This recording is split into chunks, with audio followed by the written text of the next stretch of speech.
Welkom terug graad 12, ons doen vandag oefening 1.4. Dit begin deur vir ons te vra, die volgende inligting is geneem uit die rekords van Vuvuzela Beperk.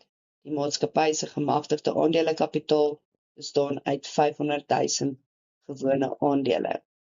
Dan vra hulle vir ons voltooi die geopende rekening in die algemene grootboek van Vuvuzela Beperk vir die jaar geëindig 30 Junie 2025.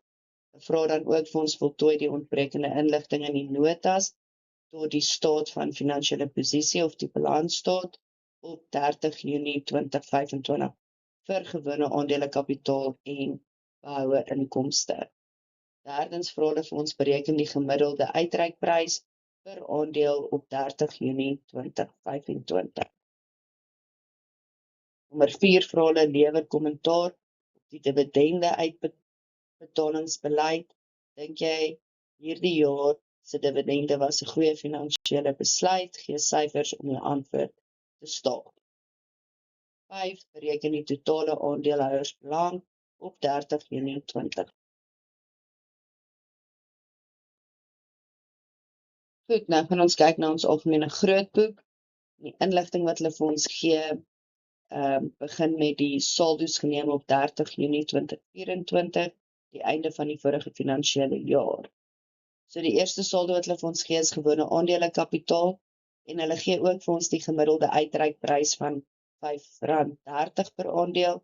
Dit gaan belangrik wees wanneer ons die transaksies begin voltooi, so onthou om weer terug te verwys na die R5.30 toe. Nou gaan ons net die saldo oorsit in ons gewone aandelekapitaal T-rekening. Aan die kredietkant gaan ons sê Julie die eerste saldo oorgebring van 874.500. Dan kyk ons na behoue inkomste, 265.000, ook aan die kredietkant Julie die eerste saldo afgebring, 265.000. Dan het ons SAID inkomstebelasting, hulle sê vir ons dis 'n debiet saldo, wat beteken die SAID skuld ons het te veel betaal in die vorige finansiële jaar, so dit gaan 'n debiet inskrywing wees. Julie die eerste saldo afgebring 11.400. Aandeelhouers vir dividende het dan 'n saldo van 92.400. Aan die kredietkant Julie die eerste saldo afgebring 92.400. Onthou dit beteken dat daar was 'n dividende verklaar in die vorige finansiële jaar, maar dit was toe nou nog nie betaal gewees nie. Dan as ons kyk na ons transaksies, die eerste transaksie is dan op Julie die 12de. Hulle sê die bedrag verskuldig deur die SAID word per EFO deur hulle vereffen. So, dit beteken die SAID betaal dan nou vir ons hier die 11.400 terug. Julie die 12de, bank KWJ 11.400. Augustus die 15de, die finale dividend ten opsigte van die vorige finansiële jaar word per EFO oorgeplaas na die persoonlike bankrekening van die aandeelhouers. So met ander woorde, ons vereffen nou hierdie 92.400, so dit gaan 'n debiet inskrywing wees. Augustus die 15de, bank KBJ 92.400. Dan kyk ons na Desember die 18de, die eerste voorlopige inkomstebelastingbetaling van 103.000 word per EFO aan die SAID oorbetaal. Dit sal dan nou 'n debiet inskrywing wees, Desember die 18de, bank KBJ 103.000. Desember die 20ste, interim dividend van 60 sent per aandeel word verklaar en betaal. So hier verklaar en betaal ons dit. So aandeelhouers vir dividende gaan ons aan die kredietkant Desember die 20ste gewone aandele dividende, algemene joernaal, en ons gaan 165.000 aandele maal met die 60 sent en dit gee vir ons dan nou R99.000. Ons betaal dit dan ook so aan die debietkant Desember die 20ste, bank KBJ 99.000. Dan Mei die 20ste, daar word 15.000 aandele teruggekoop teen 'n prys van R5.90 per aandeel. Onthou, wanneer ons terugkoop, raak dit gewone aandelekapitaal sowel as ons behoue inkomste. So by gewone aandelekapitaal gaan ons aan die debietkant die transaksie wys sowel as by behoue inkomste, maar ons het nodig om uit te werk wat ons gemiddelde prys per aandeel is, sodat ons die gewone aandelekapitaal bedrag kan bereken, en daarom gaan ons sê 874.500 gedeel deur die 165.000 aandele, en dit gee vir ons dan 'n gemiddelde prys van R5.30. So as ons nou na gewone aandelekapitaal kyk, het ons Mei die 20ste bank KBJ, en dan het ons 15.000 maal met die R5.30, wat vir ons 79.500 gee.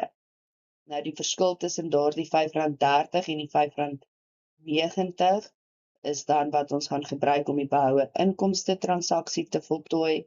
So dit gaan gee 60 sent, en dan het ons Mei die 20ste bank KBJ, en ons het 15.000 aandele maal met 60 sent, en dit gee vir ons R9.000.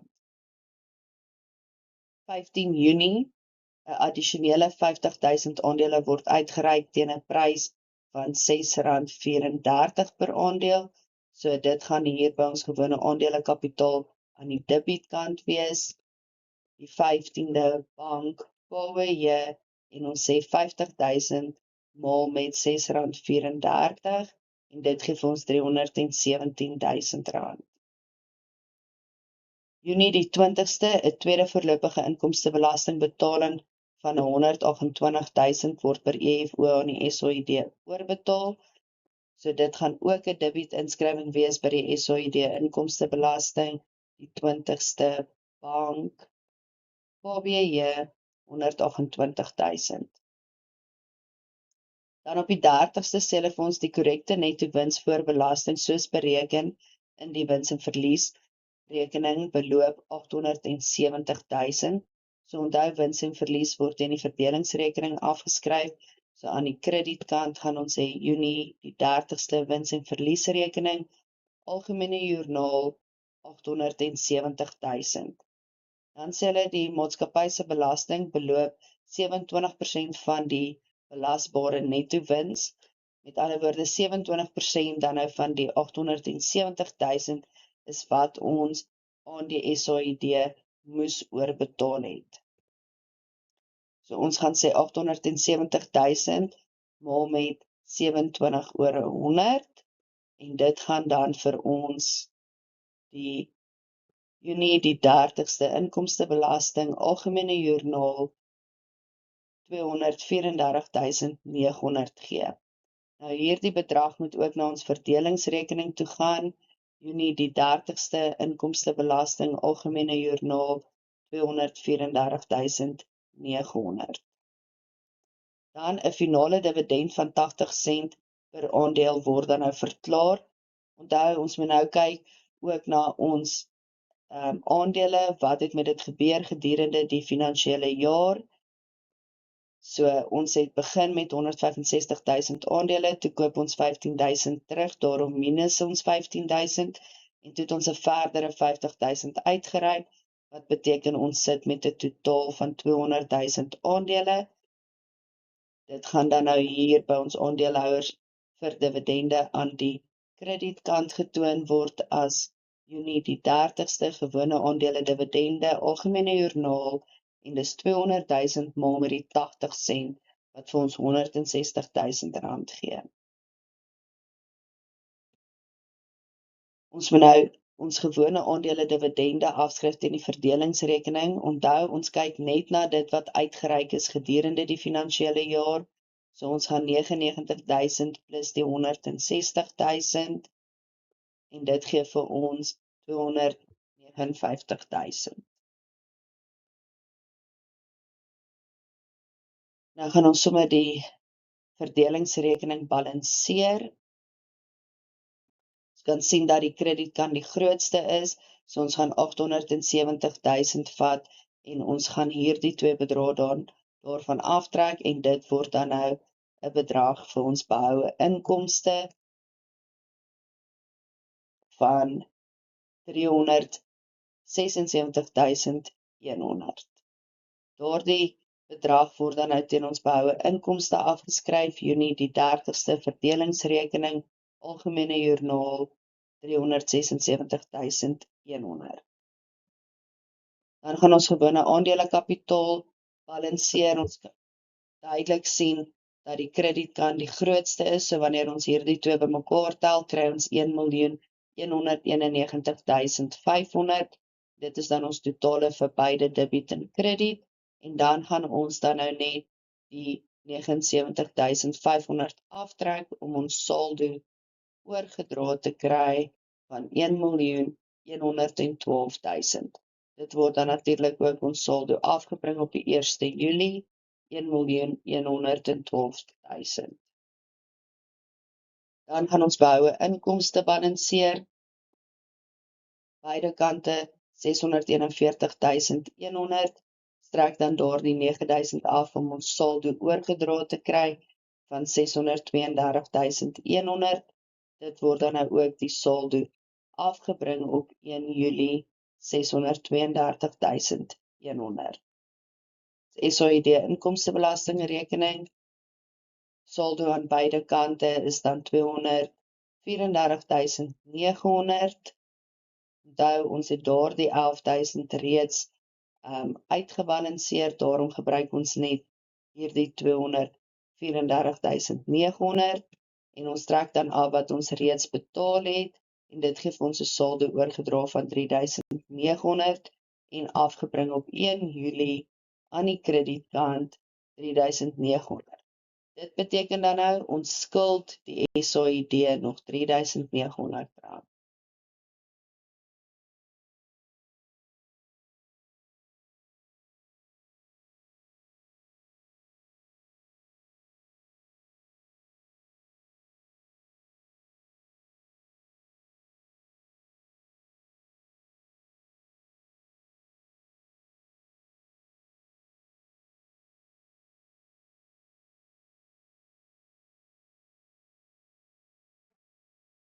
.4.2 voltooi die ontbrekende inligting in die notas tot die staat van finansiële posisie of die balansstaat op 30 Junie 2025.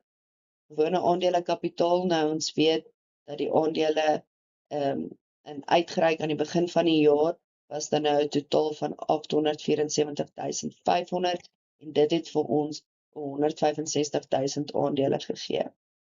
Nou, aandele gedurende die jaar teruggekoop, ons weet ons het 15.000 aandele teruggekoop, ons sit dit in hakies want ons gaan dit aftrek, en die gemiddelde uitreikprys was dan nou R5.30, so as ons sê 15.000 maal met die R5.30, gee dit vir ons daai 79.500. Ons sit dit ook in hakies want dit word afgetrek. Aandele gedurende die jaar uitgereik teen, so ons het 50.000 aandele uitgereik en ons het dit uitgereik teen 'n prys van R6.34 en dit gee vir ons dan R317.000 se inkomste. Aandele uitgereik aan die einde van die jaar, met ander woorde, ons gaan nou net hierdie sommetjie doen, 165.000 minus 15.000 plus 50.000 gee vir ons 200.000 aandele, en sowel aan die kant, as ons die sommetjie doen, kry ons dan dieselfde as wat ons gekry het met ons gewone aandelekapitaal T-rekening, 1.112.000. As ons nou kyk na behoue inkomste aan die begin van die jaar was 265.000, die netto wins na belasting vir die jaar, met ander woorde 870.000, en dan maal ons dit nou met 0.73, want die belastingbedrag persentasie was 27%. En dit gee vir ons dan nou 635.100. Behoue inkomste op aandele teruggekoop, so dis net die gedeelte wat ons dan nou by behoue inkomste gesit het, en dit was door die 15.000 aandele, maal met die 60 sent, wat vir ons 9.000 gegee het. Sit dit in hakies, want ons gaan dit aftrek. Dan die dividende wat ons verklaar het, so die tussentydse dividend was 165 aandele, en ons het 60 sent per aandeel verklaar, wat 99.000 was, en die finale dividend vir 200.000 aandele, teen 80 sent per aandeel, was dan 160.000. So die totale dividende was dan nou 295.000, en ons trek dit af van ons inkomste af. Met ander woorde, die behoue inkomste aan die einde van die jaar was dan 632.100.